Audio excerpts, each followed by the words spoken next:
Hello, and welcome to the final lecture of the series on Bitcoin and cryptocurrencies, titled, perhaps appropriately enough, The Future of Bitcoin.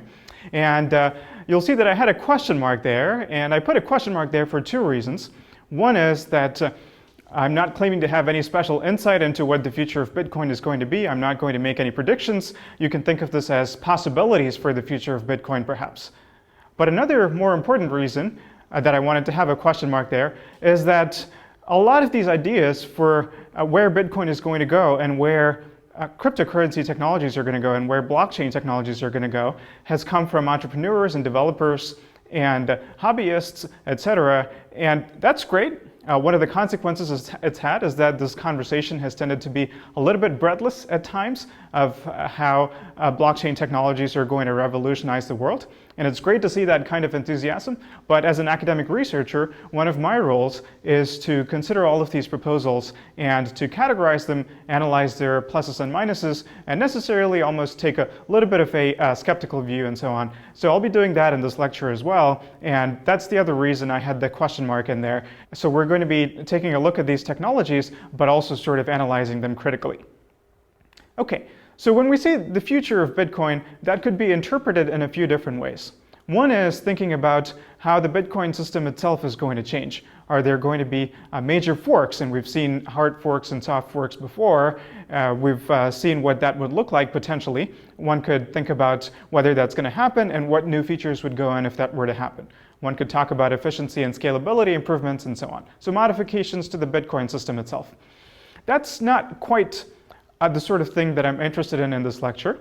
In particular, what I mean when I say the future of Bitcoin is a set of ways in which blockchain technology can be used. It's been proposed to decentralize a variety of things: stocks, bonds, even property, whatever that means, we'll see. So in other words, people have looked at Bitcoin and went, we managed to decentralize currency. That actually worked. Let's decentralize everything. So it's this notion of decentralizing everything that we're going to drill pretty deep into. We're going to look at the technology, and we're also going to try to understand if that's a good idea for society, is it a good idea economically, etc. Okay, so what do I mean by this? More specifically, let's look at blockchain as a vehicle for decentralization. And I'm going to have a motivating example that I'm going to use to begin talking about this, but also come back to again and again in this lecture. It's going to be our running example. And this is something that's called smart property. Smart property is something that's been proposed, been around as an idea even before Bitcoin, but now it's taken on a much more concrete form. So let's look at what smart property is and how that would work and how that would be integrated with the Bitcoin blockchain. So here's the idea. Let's look at it through the example of a car and car ownership and selling a car and so on. So the first key idea is that the car is controlled by a cryptographic key.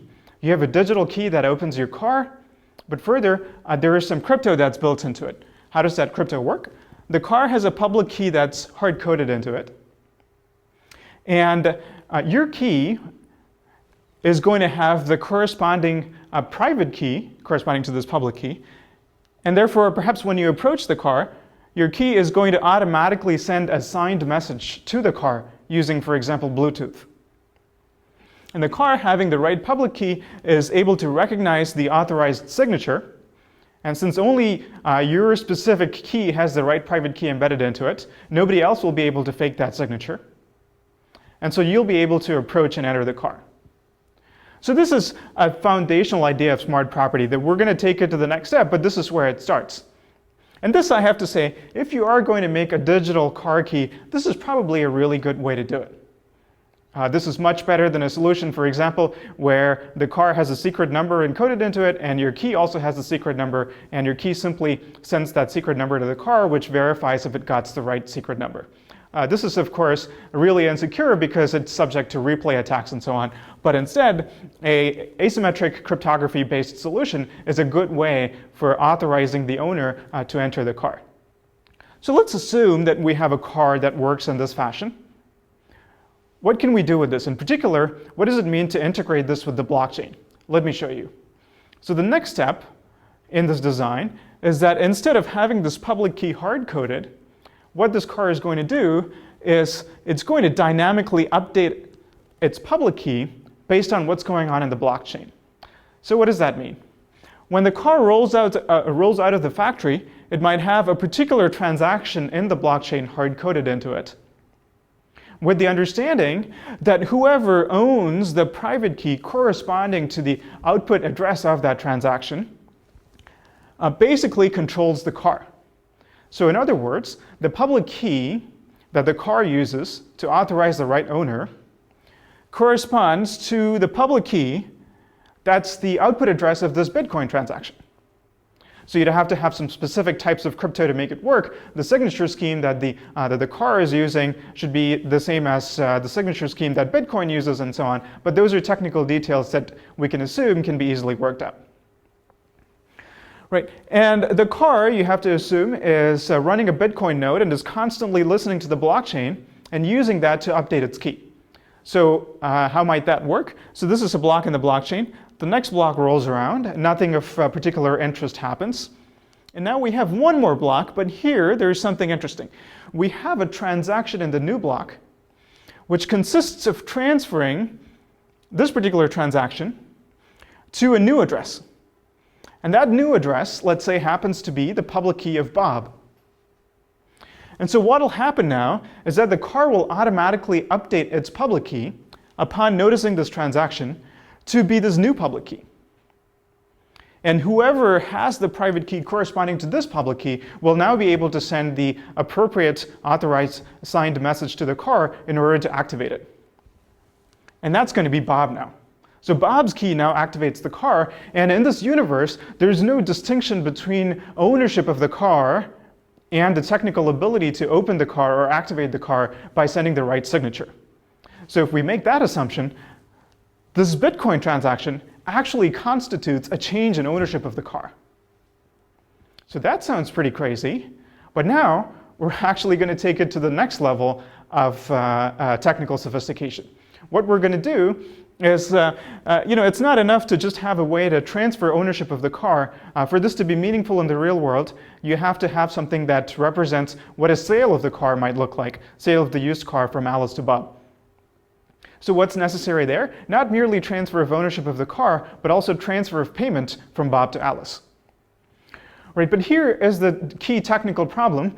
Even if we assume that Alice and Bob managed to get to the same physical place at the same time, which in the car example is natural, but of course we might want to use this technology for other things like selling something over the internet. But let's not even get to that level of complexity. Even if Alice and Bob are in the same place over the same time, these ownership transfers or transfers of payments are things that are happening purely in the blockchain. Right, with no physical record on real paper or their actual signatures or anything like that. But one of them has to go first. If Alice transfers her car ownership to Bob, Bob might claim that's the end of the transaction and walk away without making the payment. So how will Alice prove to somebody, if she, say, wants to sue Bob, that Bob didn't hold up his end of the transaction? That seems like a problem. So we actually want to find a technological solution to this. So to solve this problem, of Alice and Bob being able to pay each other, but with neither of them being able to quit the transaction once the other one has done their half of the transaction, here's the technical solution that we can use. We're going to create a single Bitcoin transaction that combines Bob's payment to Alice with Alice's ownership transfer to Bob. And recall that this is a technique that we've used before. We've used it before in CoinJoin to create a single transaction that combines different parties' funds together to get it out in a different order. And we're using the same technique here. Now, this transaction has two inputs and two outputs. The first input and the first output correspond to what the car understands to be representations of ownership of the car. But the second input and the second output correspond to the Bitcoin payment that Bob is making to Alice in exchange for the car. Now, to be sure, this input and this output will also correspond to actual Bitcoin value, but it will be minuscule Bitcoin value, probably a Satoshi, probably something very little, so it doesn't really matter. The only financial aspect of this transaction that matters is this input and this output that will correspond to the car payment. So as we saw in CoinJoin, you can create a transaction like this, and both parties can separately put their signature on it. So that's exactly what Alice and Bob will do. It no longer matters if they're in the same physical place or not. One of them will construct the transaction, sign it, send it to the other, and the other party will not be able to change any of the parameters of the transaction without violating the first party's signature. And so the only option that the other party has is either to quit the transaction, in which case no transfer has happened, either of ownership or of payment, or to put their own signature on the transaction and to broadcast it to the blockchain.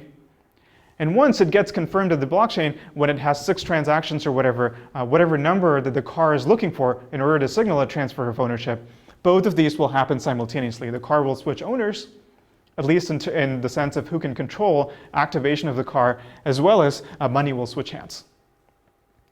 So we've accomplished something remarkable here, and this has some far-reaching consequences.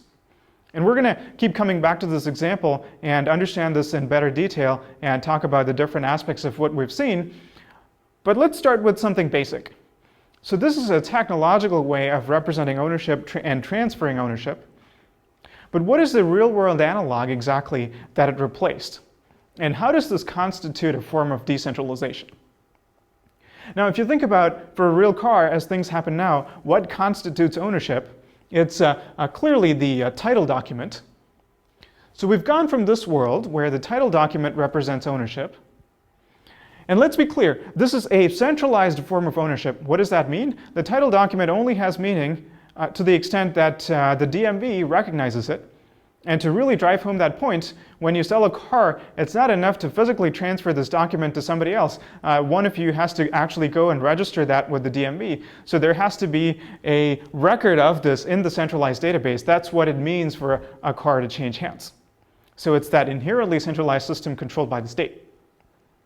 And so we've taken the state out of that whole equation, and we've made it a purely technological process of what it means for a car to have a certain owner. And furthermore, we've done this pretty cool thing, which is to inherently couple the transfer of ownership of the car and the transfer of the payment. And all this is a completely decentralized process in that there is no intermediary anymore. So we've achieved decentralization in the sense of disintermediation. This is one of the types or levels of decentralization that we're going to see in this lecture, and there are going to be several more. So this is the first of many examples that we'll see in this lecture that allows us to use blockchain technologies to decentralize one of any number, any variety of different types of real-world analogs. And we'll achieve different types of decentralization. But two technical features that are going to be common to most or all of these examples are what are called representation and atomicity. And we're going to keep coming back to representation and atomicity. What are these? So representation is the question of how do you encode some sort of complex transaction from the real world into something that can be understood in the blockchain. In the example that we saw, the way that we did this is we took the idea of a public key that the car uses in order to look for the right signature to authorize the owner. And we simply represented that public key as a Bitcoin address. So we sort of used this hack, this equivalence, to solve the problem of representation. Atomicity is the other technical concept, which is how do you couple the different sides of a transaction so that they all have to happen together or none of them at all.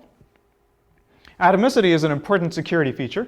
It's not the only security feature. We're going to see some others, and this sort of thing can happen without atomicity. But it's a particularly important one. And in general, when we talk about a particular way to use blockchain technologies for decentralization, it's not really going to be viable unless it supports some form of atomicity. All right, so let's put these questions here that we're going to use to frame the rest of the lecture. One obvious thing we can ask is, what else can we decentralize this way? And we can ask, can this be done using the Bitcoin blockchain itself, or does it require an alternative blockchain? And we can talk about what are those other alternatives to atomicity that I alluded to in the previous slide. And finally, something that interests me a lot is it actually a good idea to do commerce like this? What problems does it solve compared to the real world? Does it introduce any new problems? Is it good for society? Is it going to be feasible in a business sense? So these are all questions that I'd like to take up.